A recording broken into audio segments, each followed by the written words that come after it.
Bonjour à tous, bienvenue dans cette nouvelle vidéo. Aujourd'hui je tourne une vidéo, c'est le deuxième édition en fait de l'essai de la Phaser 1000. J'avais déjà essayé cette moto, donc ma moto, c'est ma Phaser 1000 que j'avais déjà essayé il y a un an ou un an et demi. Je vous avais fait une vidéo mais c'était avec mon ancienne caméra. Et j'ai regardé la vidéo récemment et puis je me suis dit qu'elle était vraiment pas top en termes de qualité. L'image est pas super, le son est pas top du tout. Donc j'ai décidé de vous retourner une nouvelle fois cette vidéo avec ma nouvelle caméra en 4K et mon nouveau micro avec un son nettement meilleur.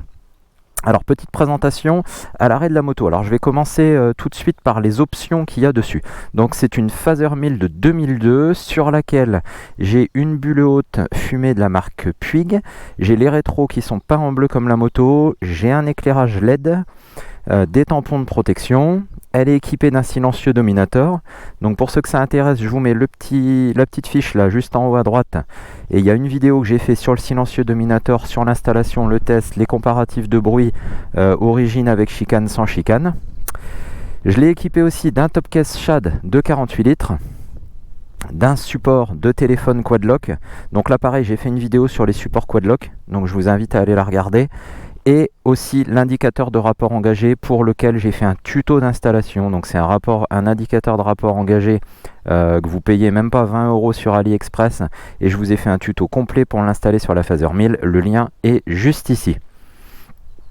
Donc voilà pour les équipements de ma moto. Bon, maintenant on va faire le tour un peu de cette machine. Donc la Phaser 1000, c'est une moto qui est motorisée, parce que c'est ça vraiment le cœur de cette moto, c'est le moteur. C'est un moteur qui est extraordinaire, c'est le moteur de la R1. Donc c'est un 4 cylindres en ligne, 1000 cm3, alimenté par 4 carburateurs, avec 5 soupapes par cylindre, donc un moteur très pointu, 3 soupapes d'admission, 2 soupapes d'échappement, une valve à l'échappement, un capteur de position de gaz sur les carbus. C'est un moteur qui développe donc dans sa version légale française 106 chevaux et qui atteint 143 chevaux en version libre. Ce qui est fabuleux avec ce moteur, c'est que c'est un moteur qui est fiable. C'est un moteur qui consomme peu. Je consomme à peu près 5 litres et demi avec la moto en roulage tranquille, normal, quotidien. Et malgré ça, ce moteur, il sait tout faire. C'est-à-dire qu'il est capable de rouler doucement, il est capable d'être hyper souple, hyper doux, et il est capable aussi d'être un vrai démon, parce qu'il déborde de couple, il déborde de puissance. C'est vraiment le cœur de cette moto. Ce moteur est vraiment exceptionnel. Vous allez le voir quand on va rouler après. Pour la suite, elle est équipée d'une fourche avant Kayaba, fourche traditionnelle, mais fourche quand même assez haut de gamme, qui est entièrement réglable, réglable en P-contrainte, en compression et en détente. À l'arrière, j'ai remplacé l'amortisseur d'origine, comme d'habitude, pour ceux qui ont l'habitude de me suivre, par un amortisseur de chez Shock Factory. Donc un amortisseur qui est, lui, avec une petite molette de réglage, qui va agir de manière combinée sur la compression et la détente. Vous n'avez pas besoin de vous prendre la tête à régler les choses différemment. Ça agit de manière combinée. Vous avez 48 clics de réglage. C'est vraiment super. En termes de freinage, on a le freinage ultra classique qu'on trouve sur les Yamaha de l'époque, c'est-à-dire un double disque à l'avant avec les étriers mètre-cylindre Nissin, avec ces petits centres anodisés bleus typiques que l'on retrouvait sur les Phaser 1000, sur les R1, sur les FJR, sur vraiment beaucoup de motos. On a un simple disque à l'arrière, donc on a un bon freinage, on a un freinage qui est vraiment très efficace. Pareil, vous allez le voir en roulage après. Au niveau du réservoir, on est sur un réservoir de 21 litres, donc avec une consommation qui oscille entre 5 litres et demi et 6 litres.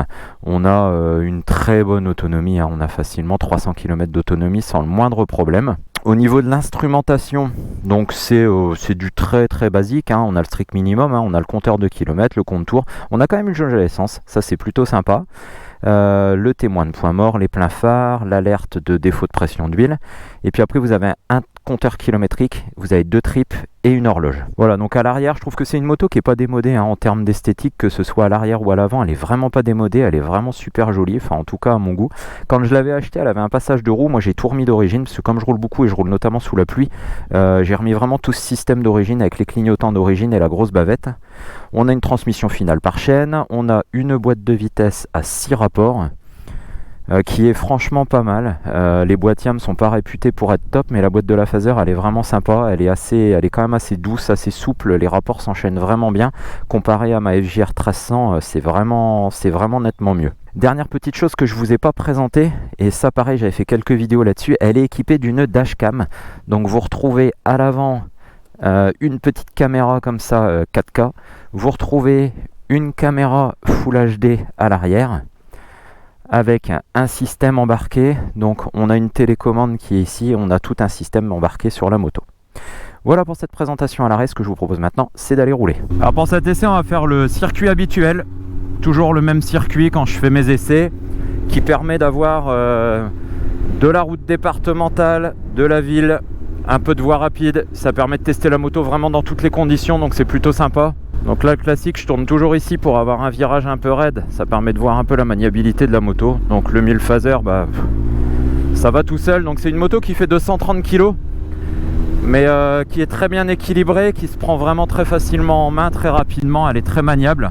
On est très bien installé à son guidon, tout tombe sous la main. C'est vraiment une moto. Alors le maître mot, c'est ce que j'avais dit dans la première vidéo. Le maître mot de cette moto, c'est la polyvalence. Elle est ultra polyvalente, mais c'est vraiment une sportive confortable, une sportive sur laquelle on est bien. Au lieu de vous casser le dos sur une R1, vous prenez un 1000 phaser, vous avez des perfs très proches de la R1, et puis vous êtes bien, quoi. C'est que là, moi je suis assis droit, j'ai les pieds qui sont placés ni trop bas ni trop haut, j'ai les poignets qui me tombent bien sous la main. La moto, elle peut enquiller les kilomètres tranquille, de manière confortable, et puis elle peut aussi être très joueuse, donc c'est vraiment cool.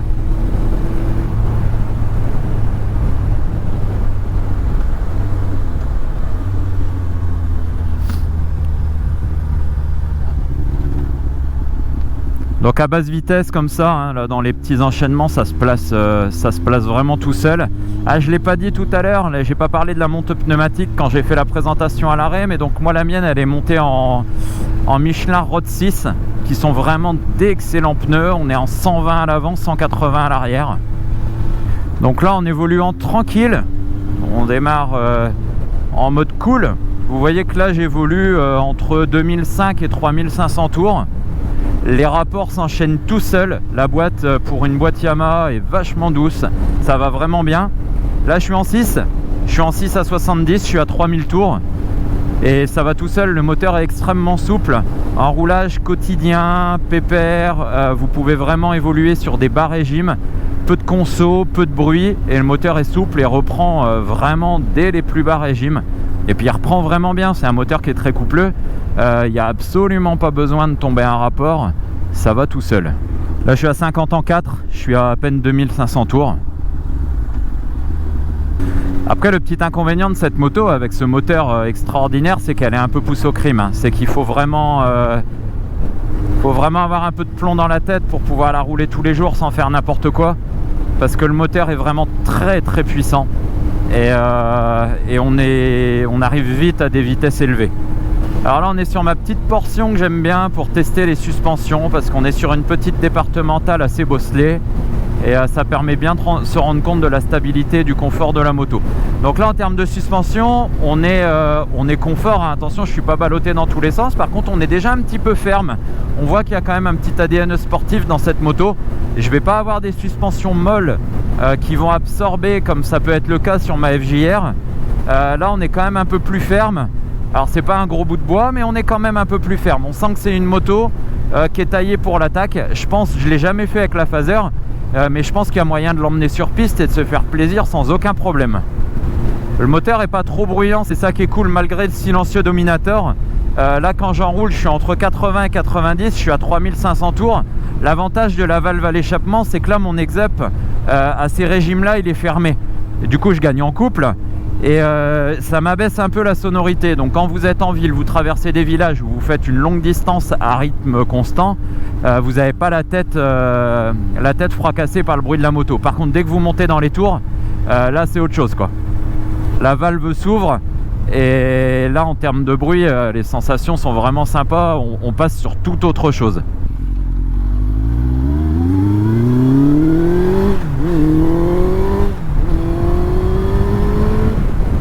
Ah, ce moteur il est dingue, là j'ai réaccéléré à je sais pas, un quart de la poignée, quoi, un quart, et en repartant en première à un quart de la poignée, vous sentez déjà que la roue avant elle effleure le sol, et j'ai pas dépassé le mi-régime, quoi. C'est vraiment, le moteur est vraiment dingue sur cette moto. Alors on a deux rétroviseurs sur la moto qui sont placés sur la tête de fourche. Donc ils sont quand même assez larges, on a une bonne visibilité, mais il faut quand même rentrer les coudes. On n'est pas sur des rétros suffisamment larges pour se permettre de regarder derrière sans rentrer les coudes. Vous voyez là, je vois mes coudes sur la moitié des rétros. Par contre, je resserre, j'ai une super visibilité. On va se faire un petit test de souplesse, là, il n'y a personne derrière. Donc là, je suis en 6. Je vais la laisser redescendre. Donc on va redescendre à 50 km/h en 6e. Voilà, donc là je suis à 50 en 6e. Donc on est sur un moteur quand même qui prend 12 000 tours. Je suis à 50 en 6e. Je suis à 2000 tours. Le moteur il broute absolument pas. Et si je réaccélère, ça repart sans broncher, ça cogne pas quoi. C'est ça qui est extraordinaire avec ce moteur. Alors c'est pour beaucoup de 4 cylindres. C'est que la 6e, bah, elle est capable de vous emmener de 50 km/h jusqu'à, je sais pas, 260, 270 km/h. Je sais pas combien prend la phaser à fond. Mais c'est incroyable quoi.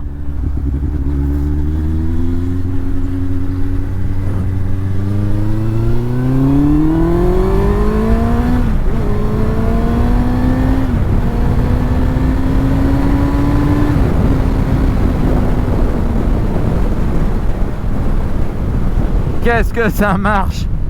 Oh, c'est fou! Cette moto elle a 22 ans et c'est dingue, le moteur est dingue. C'est vraiment le truc de cette moto. Si vous achetez une Phaser 1000, vous achetez un moteur quoi. Ce moteur il est incroyable. Il vous met un sourire à chaque fois que vous la sortez, c'est dingue. Et ce qui est encore plus dingue avec cette moto, c'est que sur le marché de l'occasion, elle coûte pas cher quoi. Elle coûte pas cher du tout. Franchement, de nos jours là, en 2024, pour 2500 €, vous trouvez des Phaser 1000 qui sont dans un état très bon, qui ont été entretenus et qui vous poseront aucun problème quoi. Et pour 2500 €, vous vous offrez une moto hyper polyvalente avec un caractère moteur incroyable, puis avec un moteur quand même, c'est ça qui est fou, c'est un 4 cylindres, 5 soupapes par cylindre, enfin, c'est un bijou en termes de technologie hein. C'est des moteurs qui prennent 12 000 tours et qui malgré ça sont super fiables. Il y a je sais pas combien de Phaser 1000 qui ont 130, 140, 150 000 km et qui marchent toujours aussi bien quoi. C'est vraiment un bijou. Donc je répète, ouais, si vous achetez cette moto, vous achetez un moteur quoi. Et ce moteur est dingue. Faut vraiment y goûter, essayez-le. Il est incroyable. Alors on peut se faire un petit test de freinage là, on a personne derrière. Donc je suis à 90, je freine de l'arrière, ça freine moyen. Je prends l'avant. Voilà, là je prends l'avant. C'est parce que je sais pas le faire, mais je pense qu'il y a moyen de décoller la roue arrière. Donc le freinage est ultra puissant.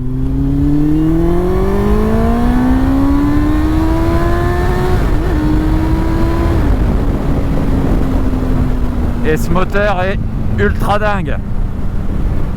Alors je vais faire comme j'avais fait avec la FJR, je vais prendre le ralentisseur à 50.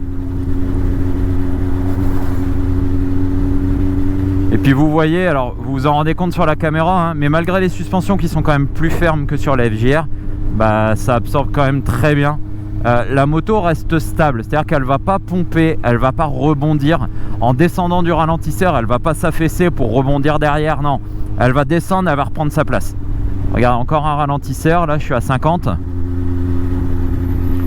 Voilà, paf, elle redescend et elle prend sa place directe. Alors niveau hauteur de selle, elle est assez accessible, hein. Moi je suis à 1m78 et là quand je suis arrêté au feu, j'ai les pieds à plat de chaque côté. Donc en ville ça va tout seul hein. 4 cylindres, moteur hyper souple, moto très maniable. Franchement elle est même à basse vitesse elle n'est pas lourde. Elle fait 230 kg mais même à basse vitesse vous sentez pas le poids. Elle est tout de suite extrêmement maniable, extrêmement facile avec un très bon rayon de braquage. Toutes les commandes sont douces, ce qui fait qu'en ville c'est un vrai bonheur quoi. On évolue entre 2 et 3000 tours, souple, tranquille, ça pose aucun problème quoi. Alors au niveau entretien de la Phaser, hein, pour ceux qui regardent cette vidéo, qui ont une Phaser 1000 ou qui veulent acheter une Phaser 1000, sur ma chaîne j'ai fait une playlist entretien Phaser 1000 et vous allez retrouver dessus pas mal de tutos pour faire votre vidange, changer vos plaquettes, faire vos joints speed fourche. Au fur et à mesure où je fais des choses sur la mienne aussi, je les filmerai et vous avez plein de choses pour pouvoir vous débrouiller tout seul et puis que votre entretien vous coûte le moins cher possible. C'est une moto qui coûte pas très cher en entretien, les pièces sont pas excessives, elle est fiable, il n'y a pas, mis à part le jeu aux soupapes tous les 40 000, il n'y a pas d'opération très onéreuse dessus. Donc là on arrive dans un rond-point, donc voilà, là, vous voyez que la moto, hop, elle se place toute seule, aucun problème.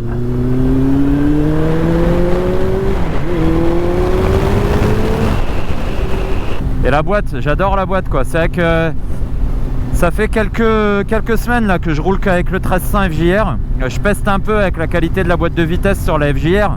Et là que je reprends la Phaser, ça faisait quelques semaines que je l'avais pas roulé la Phaser. Et la boîte est géniale. L'étagement ça s'enchaîne nickel, elle est douce. Ça vraiment là vous repartez deuxième, ça, les rapports ils pètent direct. Et je prends vraiment beaucoup de plaisir du coup avec ça. Et quel que soit le régime, qu'on enquille les rapports à bas, moyen ou au régime, la boîte ça passe tout seul, c'est top. Alors on va se faire un petit coup d'autoroute, voir un petit peu comment elle se comporte à des vitesses un petit peu plus élevées.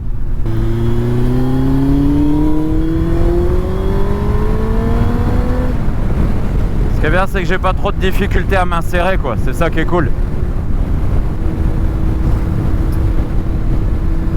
Alors là je suis entre 120 et 130, je suis un petit peu plus de 5000 tours, donc là je ressens quand même vachement plus la pression du vent, hein. J'ai une bulle qui est un peu plus haute que la bulle d'origine, mais à 130 voilà, à partir des épaules quoi, à partir de mes épaules j'ai vraiment beaucoup de vent en haut.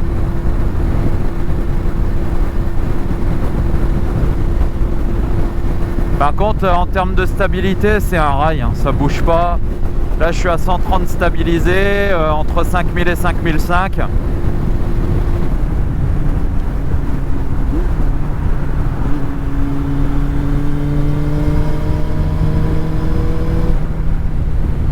Ah, le châssis est vraiment sympa, hein. Là, j'attaque un tout petit peu la sortie. J'attaque un peu plus, je prends un peu d'angle. Le châssis est vraiment sympa quoi.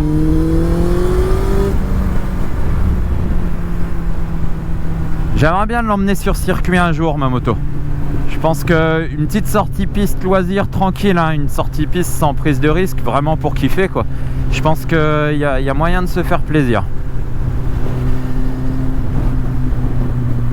Alors à fin de demi-tour on va repartir sur l'autoroute dans l'autre sens.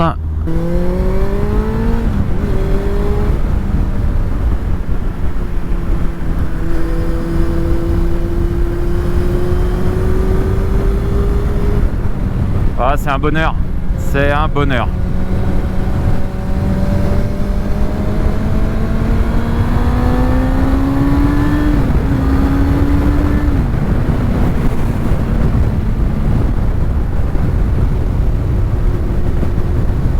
Ah, les petites entrées d'autoroute là, petit gauche-droite et la petite accélération qui va bien pour s'insérer, quel pied!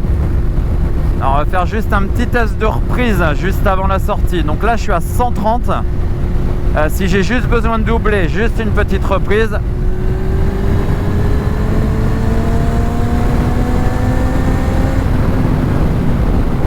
Voilà, je suis en 6ème. Même sans rétrograder, ça repart comme une balle. Écoutez-moi ce son.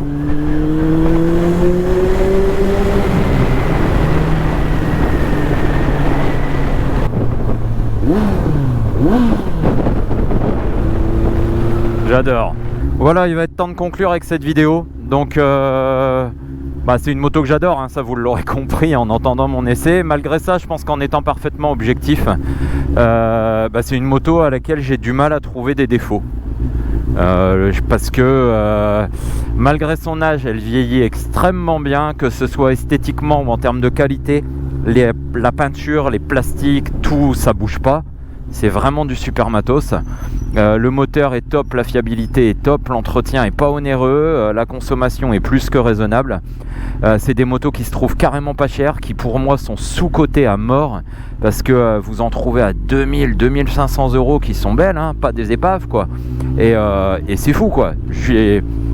Enfin, par rapport à la qualité de la moto, c'est donné quoi, c'est vraiment donné. Donc voilà, le seul truc auquel il faut faire gaffe, achetez pas ça quand vous êtes vraiment jeune permis, pas beaucoup d'expérience, pas trop de plomb dans la tête, parce que c'est vraiment hyper puissant et il y a vite fait de se faire mal, donc soyez prudents. Par contre c'est ultra polyvalent et voilà, moi j'ai aucune retenue à vous conseiller cette moto tellement je la trouve vraiment géniale quoi. Voilà, j'espère que cette vidéo vous aura plu. Je vous dis à très bientôt. Alors pensez, je ne l'ai pas rappelé en début de vidéo, mais aidez-moi, pensez à m'aider en vous abonnant, c'est complètement gratuit. Vous vous abonnez à la chaîne, vous vous abonnez à Facebook et à Instagram, ça vous coûte rien et moi ça m'aide vraiment énormément. Et pour ceux qui veulent soutenir la chaîne, vous pouvez souscrire un petit abonnement en cliquant sur le bouton rejoindre. Ça vous coûte 99 centimes par mois, c'est vraiment presque rien, c'est même pas le prix d'un café. Et moi ça m'aide énormément, ça m'aide à développer des nouveaux projets et ça vous donne en plus accès au serveur Discord privé sur lequel je vais venir vous aider quand vous êtes en train de faire l'entretien de votre moto. Donc pensez à tout ça, merci à tous et à très bientôt.